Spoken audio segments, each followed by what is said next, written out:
નમસ્કાર વિદ્યાર્થી મિત્રો, વેલકમ બેક રીપી ઈ લર્નિંગ હબમાં તમારું સ્વાગત છે। હું તમારી બાયોલોજી ફેકલ્ટી। આપણે જ્યાં અટક્યા હતા, ક્યાં અટક્યા હતા? 7th સ્ટેજ ઓફ ક્લાસિફિકેશન, ત્યાંથી ફરીથી શરૂઆત કરવા જઈ રહ્યા છીએ। હવે મારે તમને નવો ટોપિક સમજાવવાનો છે જેનું નામ છે મિત્રો હર્બેરિયમ। શું નામ છે? હર્બેરિયમ। ચાલો તો હર્બેરિયમની શરૂઆત કરીએ છીએ। જુઓ ફટાફટ, અહીંયા ધ્યાન આપવાનું છે। હર્બેરિયમ એટલે શું? તમને સૌથી પહેલો સવાલ થાય, હર્બેરિયમ એટલે શું? તો કે હર્બેરિયમ એટલે એવી જગ્યા, રાઈટ, એ પછી કોલેજમાં હોઈ શકે, સ્કૂલમાં હોઈ શકે, મોટું એવું વનસ્પતિનું સંગ્રહાલય પણ હોઈ શકે। એનો મતલબ એવી જગ્યા કે જ્યાં વનસ્પતિને લાંબા ગાળા માટે અને વનસ્પતિના અભ્યાસ માટે, વનસ્પતિના વર્ગીકરણ માટે, વનસ્પતિને ચોક્કસ મેથડોલોજીથી સાચવવાની પ્રક્રિયા જ્યાં કરવામાં આવે અને સાચવવામાં આવે એને હર્બેરિયમ કહેવાય। એનો મતલબ હર્બેરિયમ એ પત્ર માટે પણ વપરાય છે, જેને તમારા સ્કૂલ ટીચર્સે પણ કીધું હશે। પ્લસ હર્બેરિયમ કોને બોલાય છે? તો એવી જગ્યાને કે જ્યાં વનસ્પતિના નમૂનાઓને શું કરવામાં આવે છે? સંચિત કરવામાં આવે છે, રાખવામાં આવે છે ફર્ધર સ્ટડી માટે, અભ્યાસ માટે, વર્ગીકરણ માટે। એ મારી વાત ક્લિયર થઈ? બોલો હા। નેક્સ્ટ પોઈન્ટ પર જઈએ તો હર્બેરિયમ પત્ર બનાવવા માટેની રીત શું, અથવા તો હર્બેરિયમ કેવી રીતે બનાવાય, તો હું તમને એની વાત કરી દઉં। તો કે હર્બેરિયમ બનાવવા માટે શુષ્કન, દાબન અને પરિરક્ષણ કરેલા નમૂનાના પત્ર એ બનાવવાના છે। પણ કઈ રીતે? તો કે શુષ્કન, દાબન અને પરિરક્ષણ કરીને, અને એ નમૂનાઓના પત્ર બનાવીને એને જે સંગ્રહ કરવામાં આવે એને છોકરાઓ આપણે શું કહીએ છીએ? હર્બેરિયમ કહીએ છીએ। એટલે મારી વાત અહીંયા સંપૂર્ણપણે ક્લિયર। એનો મતલબ હર્બેરિયમ બે શબ્દ માટે વપરાણો, એક શુષ્કન, દાબન અને પરિરક્ષણ કરીને બનાવેલા નમૂનાના પત્રો, એને પણ હર્બેરિયમ કહેવાય, અને એવા પત્રોને જ્યાં સંગ્રહ કરવામાં આવે એવી જગ્યાને પણ હર્બેરિયમ કહેવાય। તમારા માટે ગૂગલ કરવાનું છે, એટલે કે તમારે એક સવાલ ગોતવાનો છે કે દુનિયાનું સૌથી મોટું હર્બેરિયમ કયું, રાઈટ? સવાલ તમારા માટે છે। ન મળે તો તમે અમને જાણ કરી શકો છો, બટ તમને મળી જ જશે, કેમ કે હવે તમે બધા એક્સપર્ટ થઈ ગયા। ગુગલેશ્વર મહાદેવની મદદ લેજો એટલે તમને મળી જાય દુનિયાનું સૌથી મોટું હર્બેરિયમ કયું। હાલાકી નીટની અંદર આવો સવાલ નહીં પૂછાય, but that is for your information only. ચાલો આગળ વધીએ છીએ। હર્બેરિયમ શું છે? તો હર્બેરિયમની અંદર આપણે વનસ્પતિને લાંબા ગાળા માટે, તમને એવો સવાલ પૂછવામાં આવે કે હર્બેરિયમ પત્રનો મુખ્ય ઉદ્દેશ શું, અથવા તો હર્બેરિયમનો મુખ્ય ઉદ્દેશ શું, તો જ્યાં વનસ્પતિ માત્રને લાંબા સમય સુધી શું કરવામાં આવે છે? સાચવી રાખવામાં આવે છે। શું કરવા માટે? સ્ટડી પર્પઝ, એટલે કે અભ્યાસના હેતુથી સાચવવામાં આવે છે। નેક્સ્ટ પોઈન્ટ પર જઈએ આપણે। ઉદાહરણ તરીકે એના સ્ટેપ કયા કયા છે, એટલે કે ધારો કે મારે હર્બેરિયમ પત્ર બનાવવા માટેના બેઝિક સ્ટેપ કયા કયા છે? સૌથી પહેલું લખ્યું છે કલેક્શન, જેને કહીશું એકત્રીકરણ। બીજું સ્ટેપ છે દાબન, ત્રીજું સ્ટેપ છે શુષ્કન, ચોથું સ્ટેપ છે વિષાક્તન, અને પાંચમું સ્ટેપ છે આરોપણ। મારે તમને આ પાંચે પાંચ સ્ટેપ સમજાવવા છે। આપણી ચોપડીમાં 3 જ લખ્યા, શુષ્કન, દાબન અને પરિરક્ષણ, પણ આ પાંચે પાંચ સ્ટેપ સમજશું તો તમે આખા હર્બેરિયમને ખૂબ વ્યવસ્થિત રીતે સમજી શકશો। ચાલો સૌથી પહેલા મારે તમને વાત કરવી છે, સમજી લો કે હું તમારી સાથે જ વાત કરું છું, સાંભળજો મારી વાત, તમારી સાથે જ બોલી રહ્યો છું। તમે એઝ અ સાયન્સ સ્ટુડન્ટ તરીકે સમજી લો કે સાપુતારા છે, આબુ છે, અથવા મહાબળેશ્વર છે, કોઈ એવી જગ્યા પર જઈ રહ્યા છો અને એકદમ મસ્ત મજાના મૂડમાં જઈ રહ્યા છો, પણ શું કામ જઈ રહ્યા છો? કોઈ સ્ટડી પર્પઝ માટે જઈ રહ્યા છો, કોઈ પ્રોજેક્ટના આધાર પર જઈ રહ્યા છો, તમે ત્યાંની જૈવ વિવિધતાને નિહાળવા જઈ રહ્યા છો। હવે નિહાળતા નિહાળતા તમને કોઈ એક એવી વનસ્પતિ દેખાઈ જાય કે જે આજ દિન સુધી તમે જોઈ નથી, અથવા તો એ વનસ્પતિ તમને એવી દેખાય કે જે વનસ્પતિ બહુ દુર્લભ અથવા તો બહુ જલ્દ જ જોવા મળે છે। તમારા સરને કીધું કે સર મને આ જગ્યા પર વનસ્પતિ જોવા મળી છે, તમારા સરે કીધું wow this one is very beautiful, but Mahabaleshwar કે સાપુતારાના રિજિયનમાં હવે ગણીને આના 10 જ પ્લાન્ટ રહ્યા છે, અને એમાંના 2 પ્લાન્ટ તમારી નજરની સામે છે। મારી વાત ક્લિયર? હવે આ 10 જ પ્લાન્ટ હોય એનો મતલબ જો આ 10 પ્લાન્ટ ખતમ થઈ જશે તો એ નેચર, એટલે કે નૈસર્ગિક જગ્યાએથી તો ખતમ થઈ ગઈ વનસ્પતિ। એનો મતલબ કાં તો મારે એને બીજી જગ્યાએ ગોતવી પડશે, અથવા તો એ વનસ્પતિ લુપ્ત થઈ જશે। એનો મતલબ એ 10 વનસ્પતિનું મારે રક્ષણ કરવું પડશે। એ રક્ષણ કરવા માટે હું શું કરીશ? એકાદી વનસ્પતિને હું મારી રિસર્ચ લેબમાં અથવા તો મારા બગીચામાં લાવીને વાવીને એને પ્રોટેક્ટ કરીશ, બચાવીશ, અને 1 ના 10, 15, 50 કરી દઈશ, જેના કારણે ધારો કે 10 બગડે તો બીજી ત્યાં મૂકી શકું। Step number 1। બીજી વસ્તુ, તમારા સરે કીધું છે કે એને હવે ત્યાં ને ત્યાં રહેવા દો, પરંતુ એનું હર્બેરિયમ પત્ર બનાવવાનું છે. સૌથી પહેલાં મારે એ વનસ્પતિ પાસે જવું પડશે, એટલે કે મારે ફિલ્ડ સ્ટડી કરવી પડશે. ફિલ્ડ સ્ટડી એટલે કે ક્ષેત્રીય અભ્યાસ, જે તે ક્ષેત્રમાં જવું પડશે. એ વનસ્પતિને ખૂબ કાળજીપૂર્વક હું કટ કરીશ, ખૂબ કાળજીપૂર્વક કટ કરીશ. રાઈટ, એના આખા સાધનો આવે, બોક્સ આવે, એનાથી કાળજીપૂર્વક એનું પર્ણ છે, એના બીજ છે, પુષ્પ છે, એના એક એક ભાગને અથવા તો એ વનસ્પતિના ભાગને સાચવીને હું મારા હર્બેરિયમ એટલે કે મારા સંગ્રહ સ્થાનમાં લઈ આવીશ. આ સૌથી પહેલું કામ, જેને કહેવામાં આવે છે મિત્રો એકત્રીકરણ. શું કહેવાય છે છોકરાઓ? એકત્રીકરણ. પહેલો પોઈન્ટ ક્લિયર થયો. એકત્રીકરણ કર્યા પછી ધારો કે એ પર્ણ છે અથવા તો એની ડાળી છે, એનું મારે શું કરવાનું છે? દાબન કરવાનું છે. હવે દાબન કેવી રીતે કરવાનું? તો છે ને એક ફિલ્ડ પ્રેસ નામનું મશીન આવે. કયું મશીન આવે છોકરાઓ? તો કે એક ફિલ્ડ પ્રેસ નામનું મશીન આવે. રાઈટ, હું અહીંયા લખું છું.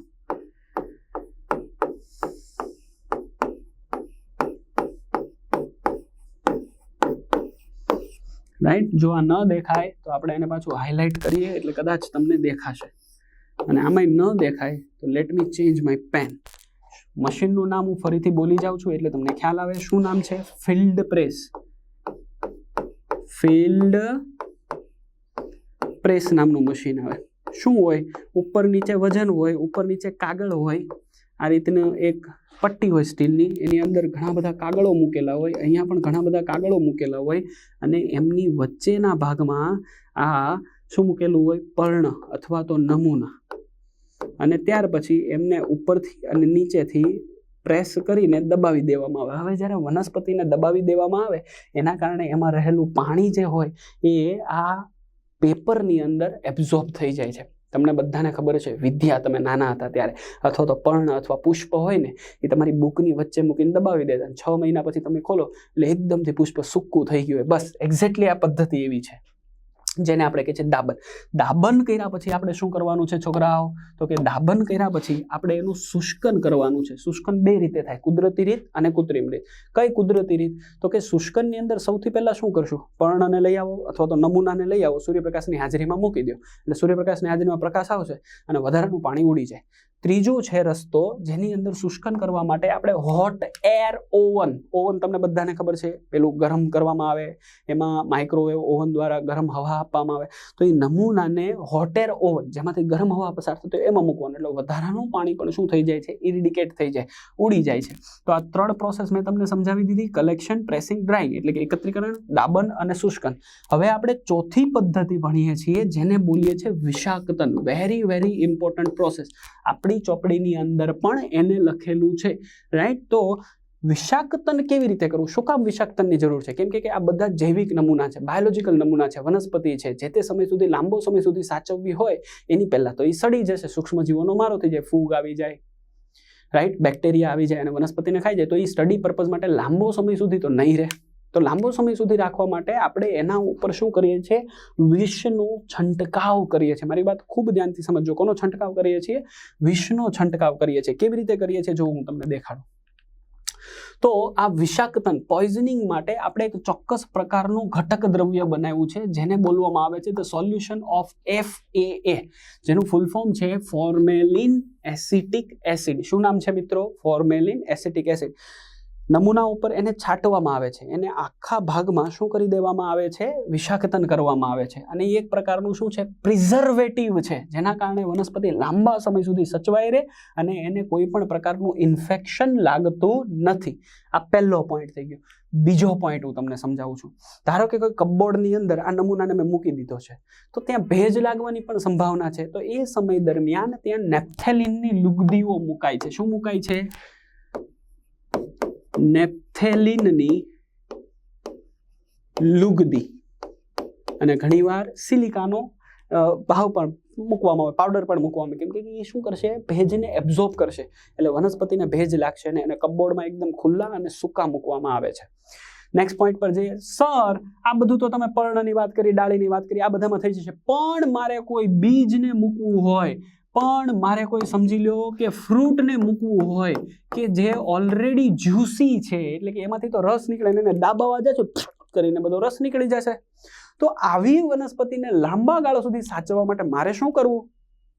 સમજો, તમે લોકો તમારી સ્કૂલની અંદર જશો, સ્કૂલ મોટી હોય કે નાની હોય, એમાં નાનકડી એમથી વિજ્ઞાનની લેબ હશે ને વિજ્ઞાનની લેબની અંદર ઘણા બધા પ્રાણીઓને એક બોટલમાં ભરીને રાખ્યા હશે ને એ પ્રાણીઓને તમે ઓબ્ઝર્વ કરજો, ઘણા બધા સમયથી હશે, તમારા ટીચરને પૂછજો. હવે એ કોની અંદર રાખવામાં આવે છે તો તમારે યાદ રાખવાનું છે, એને આપણે ફોર્મેલિન નામના પ્રિઝર્વેટિવમાં મૂકીએ છીએ. કેમાં મૂકીએ છીએ છોકરાઓ? તો આવા જે સીડ છે, આવા જે કોઈ બીજ છે અથવા તો એના ઘટકો છે, રાઈટ, સીડ છે હા છોકરાઓ, તો એમને જે ઘટકો છે એમને ફોર્મેલિન નામના દ્રવ્યની અંદર મૂકવામાં આવે છે. તો ફોર્મેલિન અથવા તો ફોર્મેલિન એસિટિક એસિડ એ પ્રિઝર્વેટિવ થયું, વિષાક્તન કરવા માટેનો ઘટક થયો, જેના કારણે એને લાંબા સમય સુધી આપણે શું કરી શકીએ છીએ? સાચવી શકીએ છીએ. ત્યાર પછી આપણે જે નેક્સ્ટ સ્ટેપ જોયું હતું એ હતું આરોપણ. શું કરવાનું છે છોકરાઓ? તો કે મારે અહીંયા આરોપણ કરવાનું છે. ચાલો હાઇલાઇટર લઈ લો, લખી નાખો. આરોપણનો મતલબ શું થાય? તો કે એક હર્બેરિયમ પત્ર લેવાનો. આની એક ચોક્કસ સાઇઝ, નિયત મર્યાદા અમેરિકન સ્ટાન્ડર્ડ પ્રમાણે નક્કી કરેલી છે.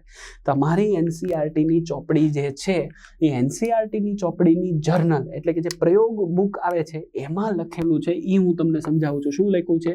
29/42. ક્લિયર? 29/42 cm. આ યાદ રાખજો. એમનું હર્બેરિયમ પત્રનું કદ છે, તમારે યાદ રાખવાનું છે, લખી નાખવાનું છે. એટલી કદનું એક હર્બેરિયમ પત્ર લેવામાં આવે છે. એટલે ઉદાહરણ તરીકે મારે તમને સમજાવવું હોય તો હું અહીંયા તમને સમજાવી દઉં. આ રીતનું પેપર લઈ લેવામાં આવે, હર્બેરિયમ પત્ર. ક્લિયર થાય છે? તમને સમજાય છે છોકરાઓ? તો આ હર્બેરિયમ પત્ર છે ને હર્બેરિયમ પત્રમાં હવે કોને ફિક્સ કરવામાં આવે છે? તો કે હર્બેરિયમ પત્રમાં હવે આપણે આરોપણ કરી રહ્યા છીએ. જો પોઈન્ટ નંબર 4 શું કરવું છે? આપણે આરોપણ. કોનું આરોપણ કરવું છે? કે અત્યાર સુધીમાં જે આપણે પેલી વનસ્પતિના નમૂનાનું અત્યાર સુધીમાં શું કરી દીધું? એકત્રીકરણ કરી દીધું, દાબન કરી દીધું, પછી એને ઉપર શુષ્કન કરીને વિષાક્તન કરી દીધું.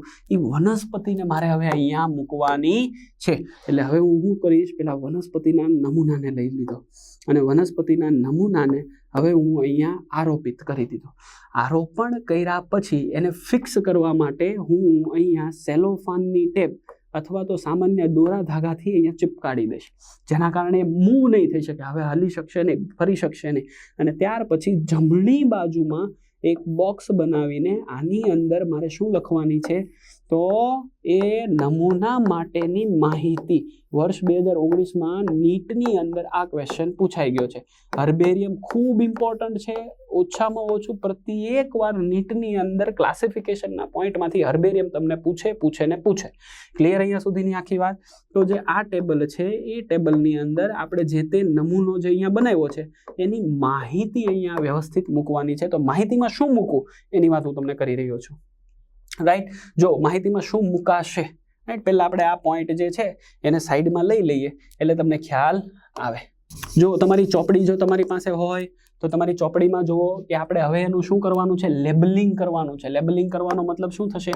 હવે ત્યાં એનું પોઈન્ટ જે પેલું બોક્સ બનાવ્યું હતું ને, મેં અહીંયા પેલું જે પત્ર લીધું, હર્બેરિયમ પત્ર, વનસ્પતિનો નમૂનો મૂકી દીધો અને એ નમૂનો મૂક્યા પછી મેં અહીંયા એક બોક્સ બનાવ્યું છે. બસ આ જે બોક્સ છે એ બોક્સમાં કઈ માહિતી લખવાની છે તો એ માહિતી મેં અહીંયા લખી છે. પહેલી વસ્તુ કે એનું કલેક્શન કર્યાની તારીખ, એટલે કે જ્યારે મેં નમૂનો લીધો, નમૂનો હર્બેરિયમ પત્ર પર મૂક્યો એની તારીખ.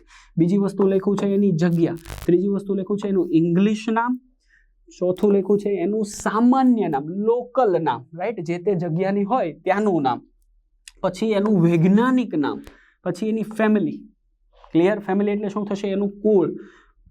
પછી નેમ ઓફ ધી કલેક્ટર, એટલે અત્યારે કલેક્ટર કોણ હતું? કલેક્ટર એટલે કોણ? કે જેને એને એકત્રીકરણ કર્યું. તમે ગયા હતા ને ભાઈ મહાબળેશ્વર, સાપુતારા, તો એ ત્યાં તમારું નામ આવશે. ક્લિયર? પછી તમારે જોવાનું છે બિગેસ્ટ હર્બેરિયમ, જે મેં તમને ઓલરેડી પૂછી લીધું. ભારતનું હર્બેરિયમ કયું છે હું બતાવું છું. ભારતની અંદર સૌથી જૂનું ને મોટું હર્બેરિયમ શિબપુરની અંદર આવેલું છે. શિબપુર ક્યાં આવ્યું? તો કે હાવડામાં આવ્યું. હાવડા ક્યાં આવ્યું? કોલકાતામાં આવ્યું. કોલકાતા ક્યાં આવ્યું? તો કે વેસ્ટ બેંગોલમાં. વેસ્ટ બેંગોલ ક્યાં આવ્યું ભાઈ? ઇન્ડિયામાં. ક્લિયર થાય છે? હા કે ના? ઇન્ડિયન બોટેનિકલ ગાર્ડન આ એનું ઓરિજિનલ નામ છે. અને ત્યાં આપણે આ હર્બેરિયમ પત્ર તમને બહુ બધા, ઇવન એ તો બહુ મોટું વનસ્પતિ ઉદ્યાન છે, એમાંનો એક ભાગ હર્બેરિયમ છે, એક મોટું બિલ્ડિંગ છે હર્બેરિયમ, અને એની અંદર આવી રીતના હર્બેરિયમ એટલા બધા બનાવવામાં આવે છે. કદાચ ક્યારેક ભવિષ્યમાં કોલકાતા જવાનું થાય તો તમે આની વિઝિટ કરી શકો. બહુ નયનરમ્ય જગ્યા છે. ક્લિયર? જો આગળ વધીએ છીએ આપણે. હર્બેરિયમના ફોટોગ્રાફ્સ હું તમને દેખાડું છું. તમે જુઓ આ બાજુ ધ્યાનથી તો તમને હર્બેરિયમ દેખાશે. બહુ જૂનું હર્બેરિયમ છે, દેખાય એકદમથી. પત્તા પણ અત્યારે ખરાબ થઈ ગયેલા છે અને ખાસ એટલા માટે જ રાખ્યું છે કે તમે ઓરિજિનલ નમૂનાને જોઈ શકો. જુઓ ધ્યાનથી. આ હર્બેરિયમના નમૂના છે. અહીંયા એક સોય દોરાથી એમને સાંધેલું છે એટલે ફિક્સ આરોપણ કરેલું છે અને ખૂબ લાંબા સમયથી. આઈ થિંક હું તમને તારીખ વાંચીને દેખાડું તો તમને ખબર પડશે. 24/7/51 એટલે 1951નું આ છે. તમે જો હર્બેરિયમ પત્ર, આ હર્બેરિયમ પત્રની માહિતી આપતો ભાગ અને એની અંદર કઈ કઈ માહિતી હોય હવે સમજી લો. કે એક બીજો નમૂનો મેં અહીંયા પણ દેખાડ્યો છે, ફ્લોરા ઓફ. શબ્દ મેં ઇંગ્લિશમાં એટલા માટે લીધો કે તમને ખબર પડે ફ્લોરા કોને કહેવાય. ફ્લોરા કોને કહેવાય? ફ્લોરાનો મતલબ થાય વનસ્પતિઓનો સમૂહ. જે તે જગ્યા પર જેટલી પણ વિવિધતા ધરાવતી વનસ્પતિઓ હોય એ બધાને એક આરે કેવું હોય તો flora of Gujarat, flora of Ahmedabad, flora of Surat, આવી રીતે બોલવું પડે છે. ક્લિયર? રાઈટ. કન્ટ્રી અને સ્ટેટ, સાયન્ટિફિક નેમ, એનું ફેમિલીનું નામ, એનું સામાન્ય નામ, રાઈટ, કુળનું નામ, વૈજ્ઞાનિક નામ એ લખેલું છે. અહીંયા કોડ, કઈ જગ્યા પર છે, એકાઉન્ટ નંબર, એવું બધું લખેલું છે. લોકેલિટી, લોકેલિટી એટલે કયા બેઝિકલી વસવાટ કરે છે, કઈ જગ્યાએથી એને ઉપાડવામાં આવ્યું છે, રાઈટ. પ્લસ એનો જે હેબિટાટ છે, એની જે વસાહત છે, એની જે આદત છે, એ વધારાનું ડિસ્ક્રિપ્શન, કલેક્ટર, કલેક્શન નંબર અને કલેક્શનની તારીખ. ક્લિયર થાય છે તમને? તો આ રીતનો પણ એક નમૂનો હોઈ શકે. પરંતુ આપણે કોને સ્ટીક રહેવાનું છે છોકરાઓ? આપણી બુકમાં લખેલી માહિતી, કે આટલી માહિતી તો હોય જ હોય. હું ફરીથી રિપીટ કરાવું છું. તારીખ, જગ્યા, અંગ્રેજી નામ, સામાન્ય નામ, વૈજ્ઞાનિક નામ, કુળ, જે તે વ્યક્તિ, નેમ ઓફ ધી કલેક્ટર, જેણે એને કલેક્ટ કર્યું છે એ. ક્લિયર? આટલું. આ પોઈન્ટ તમારે ક્યારે ભૂલવાનો નથી. ચાલો, ક્લિયર થઈ ગયું. આ જૂનું હર્બેરિયમ તમને ફોટોગ્રાફ તમારી માહિતી માટે. હર્બેરિયમ ખૂબ મહત્વનું છે, તમારે વાંચવાનું છે અને એને કંઠસ્થ કરી લેવાનું છે. ઠીક છે મિત્રો? રીપી ઈ લર્નિંગ એજ્યુકેશનના માધ્યમથી હું તમારી સાથે તમારો બાયોલોજી ફેકલ્ટી. તો અહીંયા નાનકડું એવું થેન્ક યુ